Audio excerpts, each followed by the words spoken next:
My name is Andrew Perlott. Welcome to Socratic State of Mind.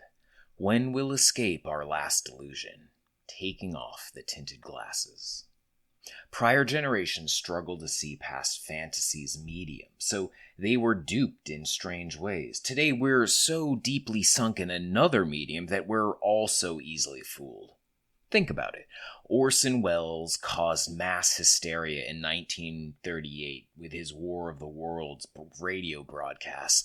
Listeners really thought Martians were invading. When Shakespeare filled the Globe Theater with his stories, people rushed the stage to save actors pretending to be murdered.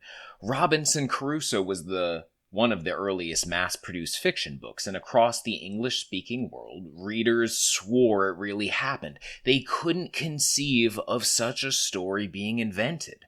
The level of unsophistication of these people, just a few generations removed from us, is hard for us to believe. They seem like credulous rubes.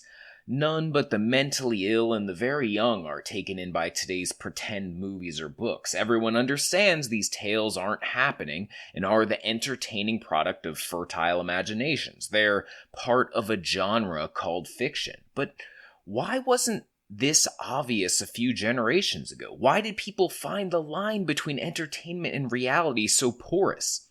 Probably for the same reason many ancient peoples and Christian groups opposed theater. In The Republic, Plato says poets and playwrights should be banned unless they tell the truth. It's too dangerous to have them spreading lies because they can cause great harm. If this seems like totalitarian censorship, it is, but it may not have been an overreaction. Plato's fellow citizens were not us, and they sometimes had trouble telling the difference between fantasy, satire, and reality. Plato's beloved mentor, Socrates, was sentenced to death in 399 BC after being convicted of corrupting the youth and introducing new gods. But he was first tagged with these charges 2 decades earlier in Aristophanes' comedy play, The Clouds, which most of the adult citizens of Athens saw in the theater. It was an absurd comedy, and Aristophanes was on friendly terms with Socrates. He was ribbing him, not trying to get him killed. Yet in Socrates' apology, Socrates tells the jury, quote, "You yourselves saw these accusations in the comedy of Aristophanes, where a Socrates was carried about claiming to walk on air and talking a great deal of nonsense about the things I know nothing about," unquote. Socrates found these older slanders harder to refute than the actual legal charges. People who didn't know him assumed they were true because they'd seen it in a play.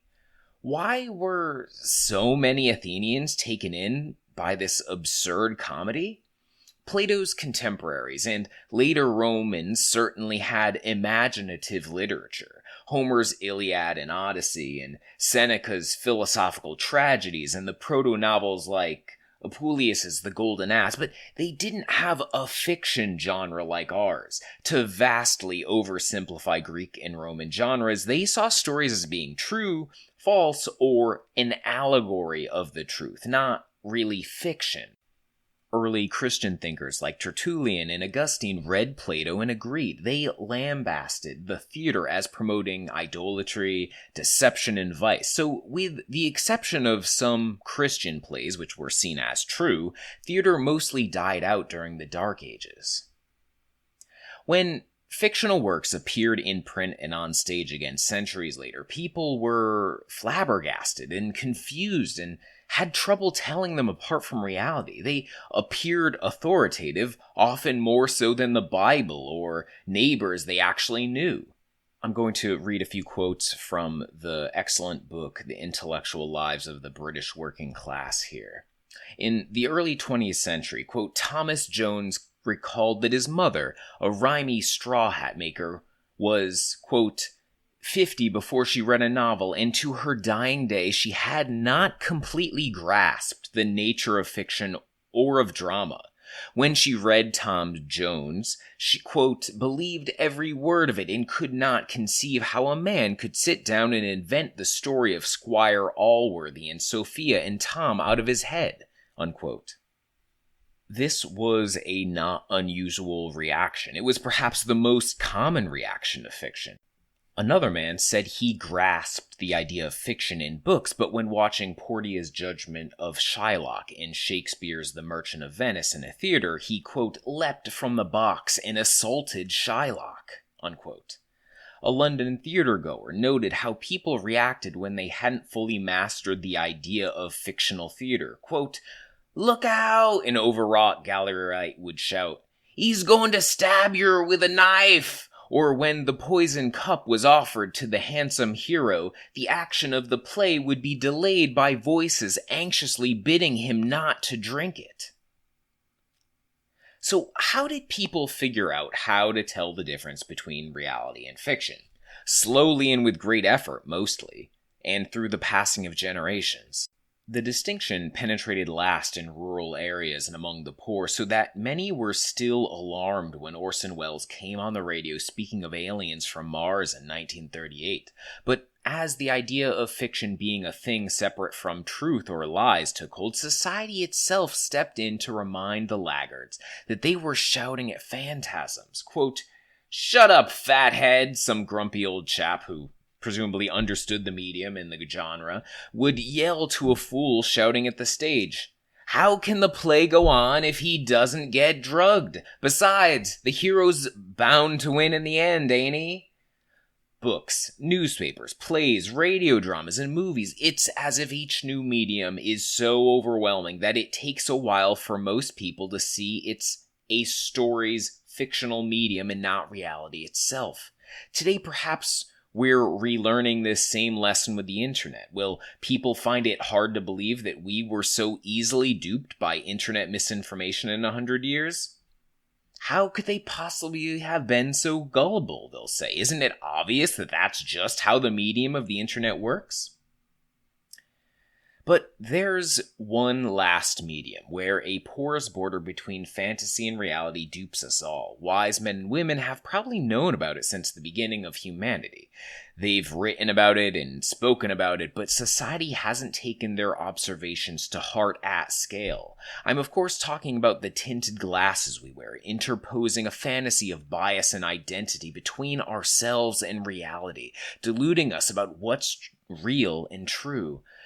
If you're shaking your head saying, "Andrew's daft, I'm not wearing tinted glasses, I'd know it," then I'd like to remind you that Victorians said the same thing when confronted with the overwhelming immediacy of a story on paper or actors on stage.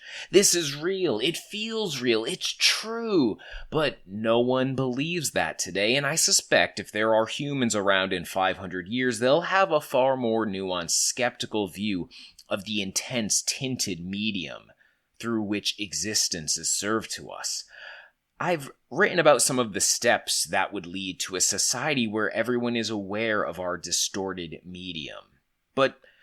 And here I provide a link to that if you're curious.